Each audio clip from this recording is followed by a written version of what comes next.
The multi-platinum selling artist D4vd's career might just be over. On September 8th, an adult woman's body was found in D4vd's car. The car was impounded after being found abandoned in a neighborhood in Hollywood Hills, and a woman who walked past the impound lot daily reported a rotting smell which led to the discovery of the body. It got some coverage at the time, but because D4vd was on tour for months and this body was only weeks old, everyone rightfully assumed it wasn't him. And with what happened 2 days later, it kind of just got buried. But that was until September 17th when the body was identified not as a grown woman, but as a 15-year-old that had been missing for over a year, who we're just gonna call C for her and her family's privacy. We at least know that D4vd isn't the one that ended her existence because he's been on tour for the past few weeks. That hasn't changed. But after learning her identity, internet detectives started looking into D4vd and his connection to this 15-year-old girl and why she would be in his car of all places. Now, before I get into the accusations, everything I say in this video are accusations. D4vd has not been convicted of anything. First, I'm gonna go through all the proof that they were connected, which there is a surprising amount of.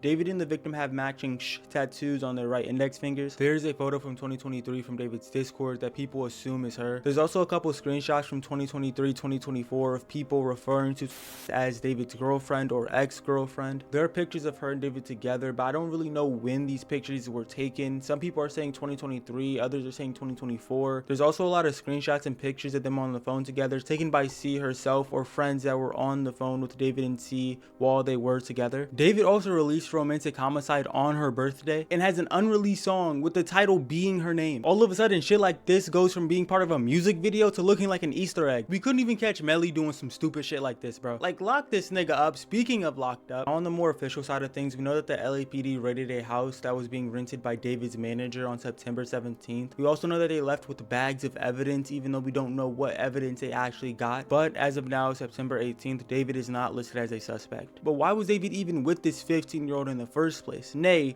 13-year-old in the first place, because this was 2 years ago. He was 18. Doesn't that mean he's... I don't know why you're surprised about this. I said this earlier in the video. There's also a couple screenshots from 2023-2024 of people referring to as D4vd's girlfriend or ex-girlfriend. Like, what, you think a couple years passing is gonna make their age difference any closer? You fucking hollow head. I know you forgot, bro. Like the video, you're halfway through it. Now, before I talk about it more, a guy who did a song with D4vd a couple years back is getting a lot of hate online because apparently he knew, which he really didn't. I'm gonna just put a cut out version of his response video here so he can say it in his own words. So obviously y'all have seen the current D4vd situation. In this video, I just want to address some stuff. Now, a lot of people on Twitter are mad at me because in 2023 I tried to expose D4vd for what he was doing at the time, and I just want to clear up that the stuff from 2023 was not about the Celeste girl. The stuff I have from 2023 was nothing to do with Celeste. These were other girls, underage girls, that had claimed D4vd had messaged them or had, you know, relationships with them or, you know, doing inappropriate things with them. And I want people to know that in 2023 I did try and bring the situation to light, and a lot of people remember, you know, I was having a lot of shit for it. It got so bad that D4vd's legal team had got in contact with me to remove everything. I've attached an email here that I received from his team in 2023. After that, I got in touch with D4vd and I was like, yo, are the claims true and all of this? And he was like, he literally said, I've got it here. He said, no, it's just some people trying to get clout.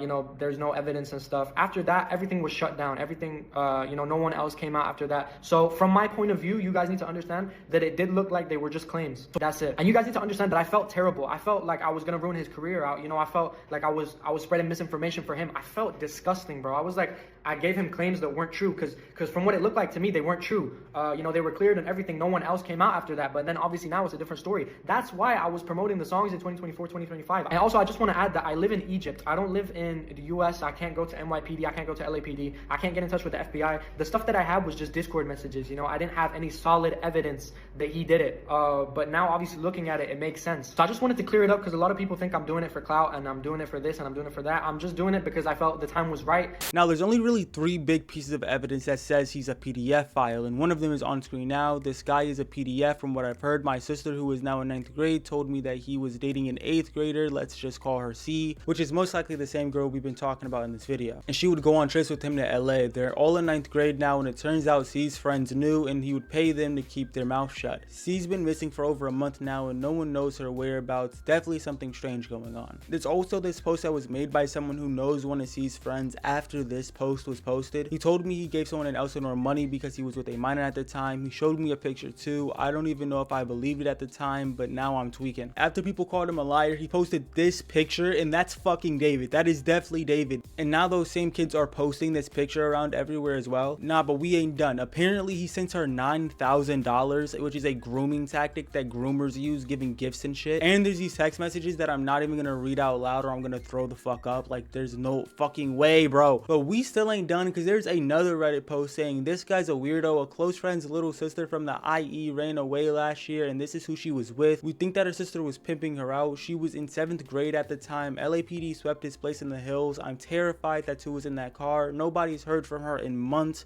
I won't release names, but she was definitely a minor from Lake Elsinore. Keep in mind, this was posted before the body was identified, and guess who was caught paying off minors in Lake Elsinore? And guess who was last seen in Lake Elsinore?